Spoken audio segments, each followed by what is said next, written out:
লাশ দেখলেই ক্ষুধা বেড়ে যেত হাসিনার। যেদিনই কোনো আন্দোলন বা সংগ্রামে লাশ দেখতেন সেদিনই খেতেন স্বাভাবিকের চেয়েও বেশি। না, এটা কারো বানানো কথা নয়, কথাটি লিখেছেন মুক্তিযোদ্ধা মতিউর রহমান রেন্টু তার আমার ফাঁসি চাই বইয়ে। রেন্টু সরাসরি কাজ করেছেন ফ্যাসিস্ট হাসিনার সঙ্গে, ছিলেন তার ব্যক্তিগত সহকারী। লেখা বইয়ে তিনি ব্যক্তি হাসিনার নানা পৈশাচিক দিক তুলে ধরেছেন, করেছেন হাসিনার ভয়ঙ্কর আচরণের বর্ণনা। আমার ফাঁসি চাই বইটিতে ইতিহাসের অনেক অজানা তথ্যই হয়েছে উন্মোচিত।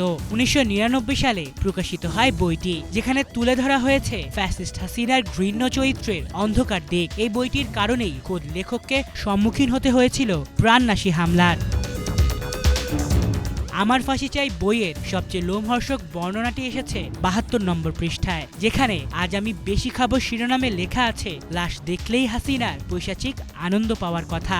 অনুচ্ছেদে বলা হয়েছে 29 নং মিন্টু রোডের বাসায় এসে বঙ্গবন্ধু কন্যা শেখ হাসিনা বললেন, ময়না খাওয়া দাওয়া বেশি করে এনেছে তো? লাশ দেখে এসেছি, লাশ আজ আমি বেশি করে খাবো। তারপর তিনি জিন্দেগি জিন্দেগি গাইতে গাইতে নাচতে লাগলেন। সত্যি সত্যি তিনি অস্বাভাবিক রকমের বেশি খেলেন। এমনিতেই তিনি বিভিন্ন আন্দোলন সংগ্রামে নিহতদের লাশ দেখে এসে স্বাভাবিকের চাইতে অনেক বেশি খেতেন, কিন্তু আজ খেলেন অস্বাভাবিকের চাইতেও অনেক বেশি। এছাড়াও ধর্ম নিয়ে রাজনীতি করা শেখ হাসিনার লোক দেখানো ইবাদতের কথাও তুলে ধরা হয়েছে বইটিতে। 78 থেকে 29 নম্বর পৃষ্ঠায় উঠে এসেছে এই বর্ণনা।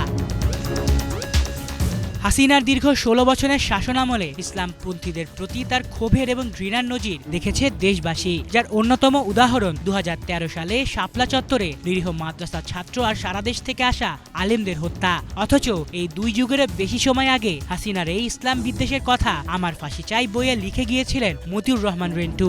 বইটির 128 নম্বর পৃষ্ঠায় দেয়া আছে হাসিনার পছন্দ আর অপছন্দের বিভিন্ন জিনিসের একটি তালিকা, যার মধ্যে তার সবচেয়ে অপছন্দের বিষয় হলো নামাজি মানুষ।